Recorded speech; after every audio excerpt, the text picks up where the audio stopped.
اگلا ہے جی حامد علی ہیں سرگودا سے، وہ کہتے ہیں نون لیگ والوں کا کہنا ہے کہ اگر صرف بیٹے سے تنخواہ لینے پر نواز شریف نائل ہو سکتا ہے تو دشمن ممالک کے شہریوں سے پیسے لینے پر عمران خان کیوں نہیں؟ کیا واقعی عمران خان کا جرم نواز شریف سے بہت بڑا ہے؟ آپ کیا کہتے ہیں؟ نہیں میں نہیں یہ سمجھتا ہوں، یہ کہانی اور ہے۔ بڑے کسی عقل مند نے کہا ہے کہ جی وہ تو بڑا فرق ہے ریاست کا پیسے لینا اور کسی فرد کا لینا۔ وہ میں نے کہا سمبولک بات ہے، مجھے آپ بتا رہے ہیں، بڑی مہربانی ہے آپ کی، آپ مجھے ایجوکیٹ کر رہے ہیں، میں تو بچہ ہوں، مجھے تو پتہ ہی نہیں۔ وہ میں نے سمبولک بات کی ہے، بھیک پہ، چندوں پہ، ایڈ پہ، گرانٹس پہ چلنے والے لوگ ہو اس میں عمران۔ اور دوسری بات یہ ہے کہ نواز، یہ کمپیریزن ہی نہیں بنتا، دیانتداری کی بات۔ عمران خان کے ہر طرح کے فالوورز، اس کے فرشتوں کو بھی نہیں پتا ہوگا۔ وہ تو ایک بار ہم لاہور ایئرپورٹ پہ گزرے تو گورا ایک اس کو ہیلو گائے کر کے ملا، تو میں نے کہا وہ زی، مجھے کہتا ہے میرا کلاس فیلو تھا آکسفورڈ میں، اندازہ لگا وہ اتنے بچھڑے ہوئے کلاس فیلوز کو بندہ یوں ملتا ہے۔ وہ اپنی قسم کا ہی ایک آدمی ہے، کسی کو پسند آئے کسی کو نہ آئے، but he is a very very different human being, اور یہ مینجمنٹ اس کے پاس نہیں ہے۔ اس کی ٹیم نے اس کو لیٹ ڈاؤن کیا ہوگا، ویسے بھی کیا ہے، یہ تھرو آؤٹ اس کو بتاتے رہے ہم بڑی تیاریاں کر رہے ہیں، یہ کر رہے ہیں، حکومت میں آئے پتہ لگا کھیت صبح، ورنہ وہ پیسہ لے کے آتا، اگر کوئی واردات کرنی ہوتی یہاں لے کے آتا، وہ باہر رکھے ہیں ایون فیلڈ خریدتا۔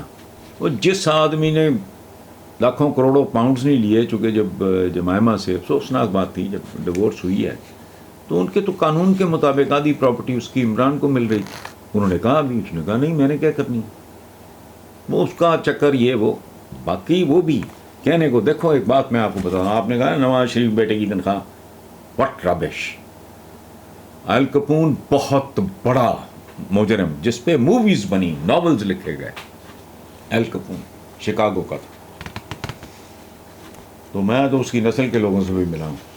اچھا وہ یہ بھی سن لیں، ان کی عقلوں پہ ماتم کروں میں۔ وہ پیداوار تھی اس زمانے کی جب امریکہ میں آئینی طور پہ شراب بند کر دی گئی۔ ہوا کیا؟ شراب کی فروخت بڑھ گئی، شراب کی تیاری اور بھٹیاں بڑھ گئیں، نئے نئے کرمنلز آ گئے، گھٹیا شراب پی کے لوگ اندھے ہونے اور بھرنے شروع ہو گئے۔ تو لیکن وہ چونکہ واقعی زندہ قوم ہیں، انہوں نے کہا نہیں بھائی، شراب بند کرنے کے نقصانات زیادہ ہیں، فائدے کم ہیں۔ چند کو 8-10 سال کے اندر اندر ریورس ہو گیا۔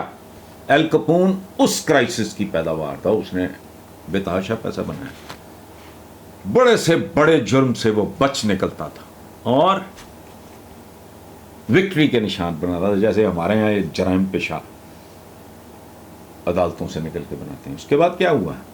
ایل کپون بہت معمولی رقم ٹیکس کی اس میں پھنسا، پتہ جوڈیشری کو بھی تھا، بچہ بچہ جانتا تھا کہ یہ جرائم پیشہ ہے،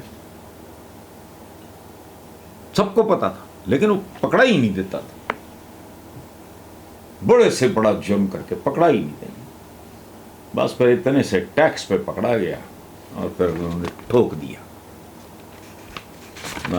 آگے یہ تو تنقید کے قابل بھی نہیں ہے، تاریخ تو بہت دور کی بات ہے، یہ اس قابل بھی نہیں ہے کہ پڑھا لکھا آدمی ان پہ گفتگو کرے اور سوچے۔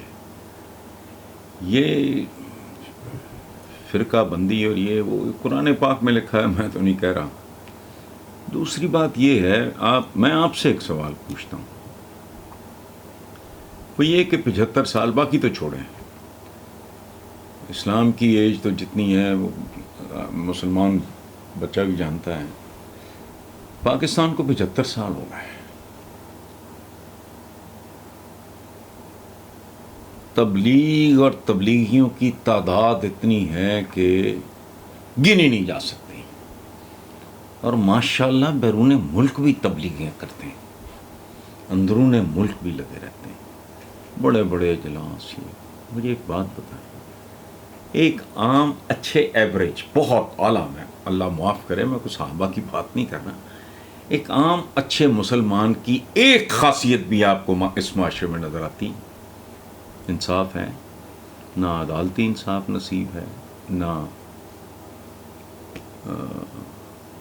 اقتصادی انصاف ملتا ہے، ہسپتالوں میں ٹھڈے ہیں، برآمدوں میں پڑے ہیں، ہسپتال کے لانز میں ان کے عزیز و اقارب دھکے کھا رہے ہیں، تھانے نیلام ہوتے ہیں، آپ کے اس امتحانی مراکز نیلام ہوتے ہیں، خالص غذا کا تصور ہی نہیں ہے، اور غذا تو چھوڑیں دوا تک کہ وہ لانتی لوگ کہاں ہیں۔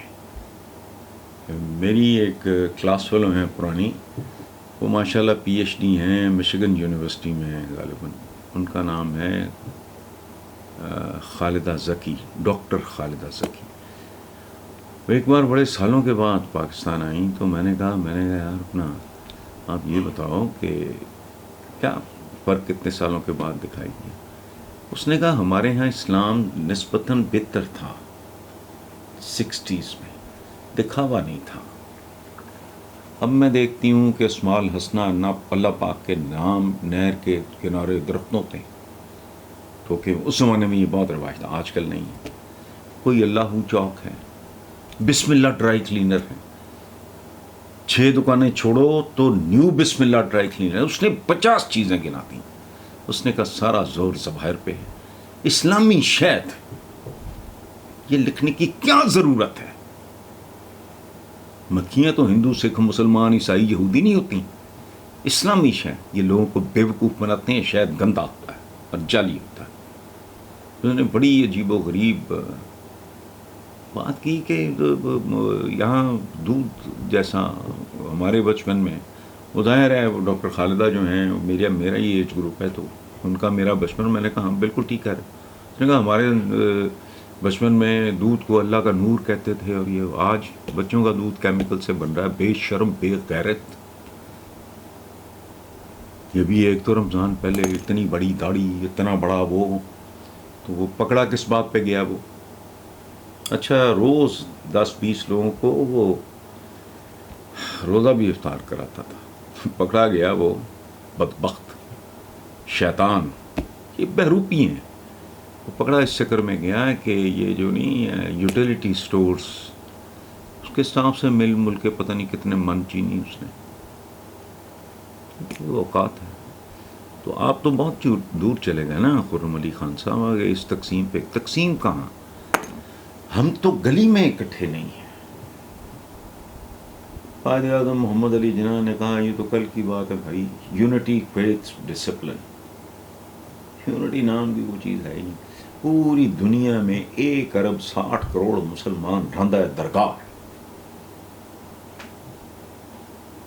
یہودی کروڑوں میں ہیں، یہ 1 ارب 60 کروڑ۔ آج ہی واک پہ کہیں بات ہو رہی تھی، میں نے کہا ڈوب مرنے کا مقام ہے۔ ہوتا یہ ہے کہ ایک نارمل آدمی، ذہین پڑھا لکھا ہونا ضروری نہیں، ہوتا ہی ہے وہ ایک حرکت کرتا ہے نتیجہ الٹ، دوسری بار وہی حرکت کرتا ہے نتیجہ الٹ، وہ چھوڑ دیتا ہے۔ ہم مخصوص چیزوں کو پریکٹس کیے جا رہے ہیں، اور نہ کوئی سوچنے کو تیار ہے، نہ سمجھنے کو تیار ہے کہ یہ سارے کا سارا پیکج ہمیں ذلت کے علاوہ کچھ نہیں دے رہا۔ قرآنک وزڈم یہ ہے کہ جو مسلمان ہوتا ہے وہ غالب ہوتا ہے، ہم تو مغلوب بھی نہیں رہ گئے۔ بہرحال آپ کی بات ٹھیک ہے۔